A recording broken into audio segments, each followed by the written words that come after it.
Hello நண்பா, இன்னைக்கு நம்ம க்ளோஸ் சிஸ்டம்னா என்ன, ஓப்பன் சிஸ்டம்னா என்னங்கிறத பற்றி மட்டும்தான் பார்க்க போகிறோம். சிம்பிளாகவே சொல்லிடுறேன், காம்ப்ளிகேட்டாக பண்ணிக்க விரும்பலை.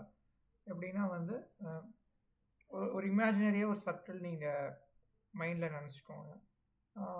அந்த சர்க்கிளோட இதுலேயே இப்போது இதுதான் சிஸ்டம்.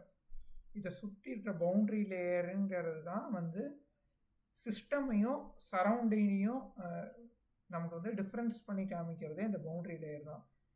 லைக் வந்து பவுண்ட்ரி லேயருக்குள்ளே இருக்கிறது சிஸ்டம், அதை சுற்றி மீறி இருக்கிற எல்லாமே வந்து சரௌண்டிங். இதுதான் வந்து பேசிக்கான இது. இதில் வந்து நம்ம வந்து ரெண்டு வகையான சிஸ்டமாக பிரிக்கலாம். ஒன்று வந்து க்ளோஸ்டு சிஸ்டம், இன்னொன்று வந்து ஓப்பன் சிஸ்டம்.